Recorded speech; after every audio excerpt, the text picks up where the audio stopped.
बेबस इंसान आज तक बेबस है। बेबस इंसान फितरत की कुव्वतों के आगे। बिजली गिर गई, मर गए। सैलाब आ गया, पानी की तरह था, बहाव बढ़ गया, बड़ी तादाद जो है वो गुजर गई। जरा सी कोई वबा आई और हवा चली और फिर सारी की सारी बस्ती खत्म हो गई। तो ये जो नेचर की जो चीजें हैं, हवा जरा तेज हो गई, सब खत्म हो गए।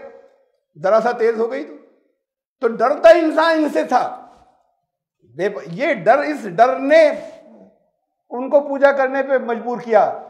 सांप से डरे, शेर से डरे, ये इन सब के आगे मजबूर था कि मैं इन सब से छोटा हूं, इन सब से मैं हकीर हूं। ये इंसान जैसे जैसे डेवलप करता गया, फितरत की कुव्वतों को अपने कंट्रोल में करता चला गया, ये इन सारे, ये चाहे वो बड़े भयानक जानवर हों, उसके पास वो जराए आते चले गए कि इनको, अब वो हंटर से सर्कस दिखा रहा है सबको, उन्हीं शेरों को साथ में लेकर। तो जब ये जैसे जैसे डेवलप हुआ, ये इंसानियत का मकाम ऊंचा होता चला गया। ये डर कर ये जो पूजाएं, ये जिनके कंट्रोल में थे, इनकी पूजा करेंगे, चली आ रही हैं आज भी इसी शक्ल में। जबकि इंसान जो है आज भी फितरत के आगे बेबस है। लेकिन बात ये नहीं है कि आज ये जानता है, इंसान जानता है, अगर वो आंखें बंद करके अंधविश्वास में किसी धर्म की बात ना करे तो इस बात को जानता है कि ये भी नेचर हमारे कंट्रोल में और आगे जाकर जितनी है आ जाएगी, इससे और ज्यादा आ जाएगी, इससे और ज्यादा आ जाएगी, जितनी आज तक आ गई।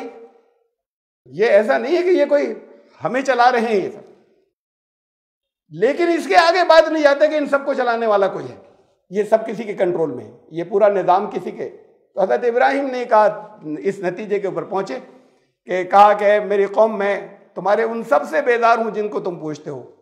और इन्नी वजह तो वजह लिल्लज़ी फ़तरा समावात वल अर्ज़ हनीफ़ा, मैंने तो सबसे कटकर अपनी तवज्जो को पूरा मरकूज कर दिया, मुकम्मल सबसे कटने के बाद उस एक ज़ात की तरफ, वो जो फ़तरा समावात वल अर्ज़, जो इस पूरे यूनिवर्स को, पूरे कायनात को जो वजूद में लाया है। ये उसके छोटे छोटे से हिस्से जो निकल रहे हैं और रोटेट कर रहे हैं और रिवॉल्व कर रहे हैं और अपने वक्त पर आते हैं और चले जाते हैं, ये उसके सब जरा जरा छोटे छोटे से हिस्से हैं।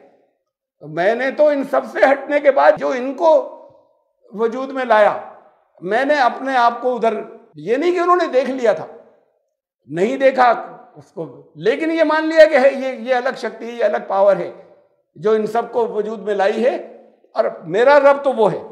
ये सब तो आ रहे हैं जा रहे हैं, ये नेचर की चीजें हैं। तो ये उस वक्त हजारों साल पहले वो इस नतीजे के ऊपर बचपन में अपने इन चीजों से पहुंचे, वमा अना मिनल मुशरिकीन। और मैं फिर अब उस एक से हटने के बाद मैं किसी के आगे नहीं झुकूंगा। ये जितनी चीजें इंसान को बनाई, ये कायनात में बनाई, ये सब इसलिए थी कि इंसान यहाँ पर रहे बाकी, और इनकी सेवा के अंदर इंसान ने अपना सर इनके आगे झुकाना शुरू कर दिया, तो अपने मकाम से नीचे गिरता चला गया, जो उसका ऊंचा मकाम था। ये तो नेचर की चीजें, बेजान चीजें, इंसानों में इंसान के आगे, दूसरे इंसान के आगे झुकने को मना कर दिया।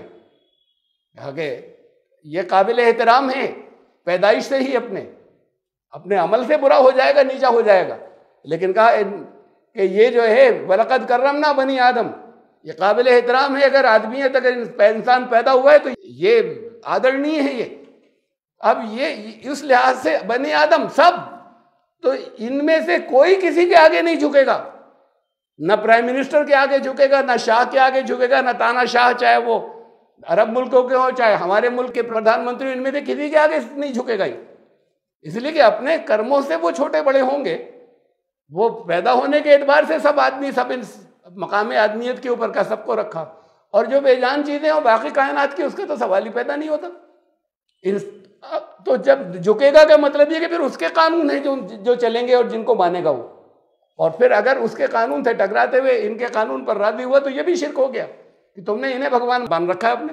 तो मानते हैं वो, तो फिर पूजा भी होती है हाथ जोड़कर, मुंह से तो कम से कम वो चाहे दिखाने के लिए करते हो किसी पावर ताकत के आगे कि वो आप ही भगवान है हमारे। तो मैं ये किसी को साजी बनाना जो है वो मुझे मंजूर नहीं है। वो इस नतीजे पर पहुंचे, और ये बहुत जुर्रत के साथ में, हिम्मत के साथ में उन्होंने अपने बाप से कह दिया बचपन में।